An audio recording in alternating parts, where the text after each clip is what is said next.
So hi guys, welcome to my vlog. I am Brian Susara at ipapakita ko sa inyo ngayon is all about physical fitness. So let's go! Ikaw ba ay madalas nanghihina? Mabilis mapagod? Palaging kapoy? Kahit wala namang ginagawa? Masakit palagi ang katawan? At ang sarap na lang palaging matulog? Isa ka ba sa mga nabanggit? So, ang video na to is para sa'yo. So, pagkatapos ng video na to, meron tayong mga objectives na dapat makuha. Una, malaman natin kung ano bang ibig sabihin ng aerobic, anaerobic, and flexibility exercises. Sunod, malaman natin kung ano bang mga benepisyo na pwede nating makuha dito. Next is, kailan ba natin to ginagawa or isasagawa? And last, magbibigay ako ng mga examples at ide-demo ko yun sa inyo.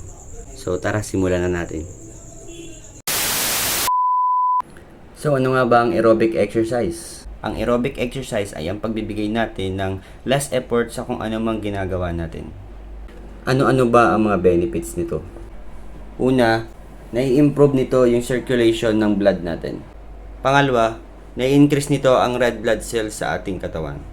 Pangatlo, na-increase nito ang energy, stamina, at mental health natin. Number 4, nakakapag-develop ito ng endurance sa sarili natin. Next, nakakapayat din ito. And last, nakakabawas din ito ng stress, anxiety, depression, and tension. So, kailan ba ito sinasagawa? Mostly, ginagawa ito bago magsimula ang isang mabigat na physical activity or yung tinatawag din natin warm up. Also, once gumagawa ka na ng isang physical activity or gawaing bahay, makukonsider mo na yon as aerobic exercise. So, magbibigay ako sa inyo ng ilang halimbawa kung ano ba ang aerobic exercise. Magbibigay lamang ako ng 3 pero madami po ito. Unang halimbawa, jogging in place.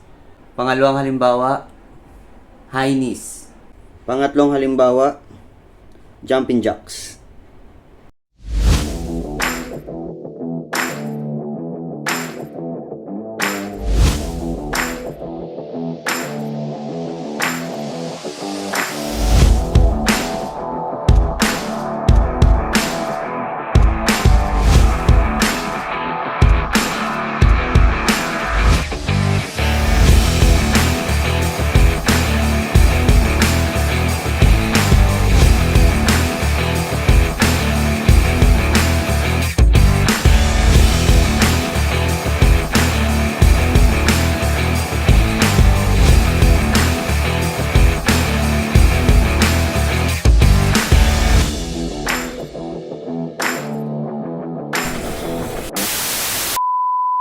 So dahil tapos na tayo sa aerobic exercise, dumako naman tayo sa next nating exercise which is anaerobic.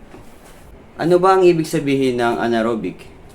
Ibig sabihin nito is nagbibigay ka ng much effort sa isang ginagawa mo at ito ay sinasagawa sa short period of time. Ano-ano ba ang benefits ng anaerobic exercise? Una, increases the bone muscle strength. Second, improve the endurance and joint function. Nababawasan din ito ang risk natin sa mga injuries.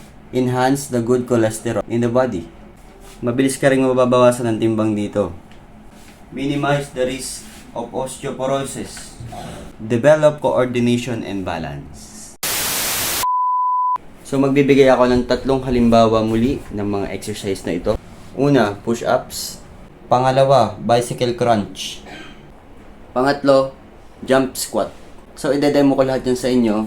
And let's go!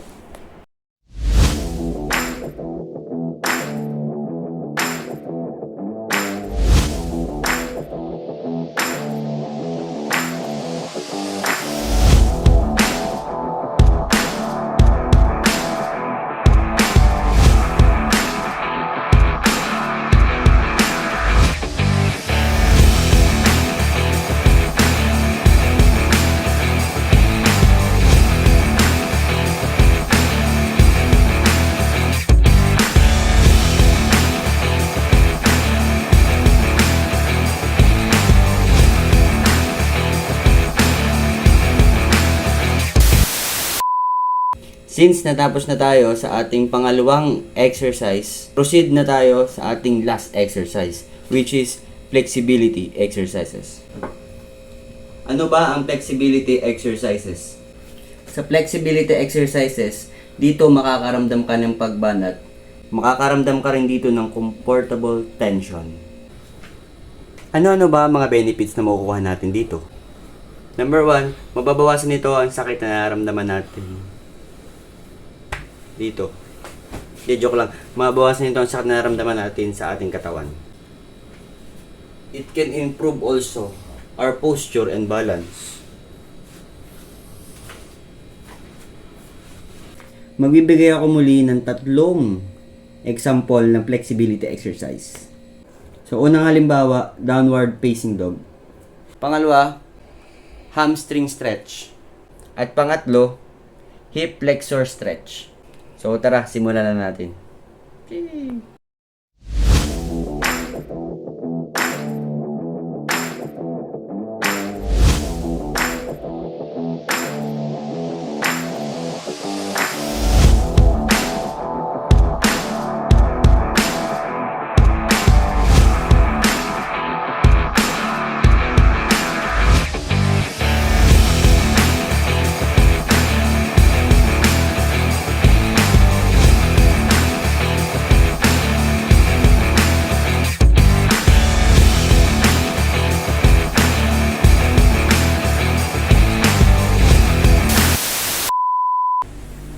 So guys, yun lang. Maraming salamat sa panonood. And I hope you enjoy it. And may kasabihan nga pala tayo na mas magaling pang mag-maintain ng exercise kaysa mag-maintain ng gamot. So wala namang masama akong bibigay tayo ng kahit 10 minutes, 20 minutes, 30 minutes every morning or hapon pagka-out sa work, sa school, nang makapagbigay tayo ng exercise sa ating katawan. So magbe-benefits din naman nun is tayo. So bye-bye. Thank you for watching.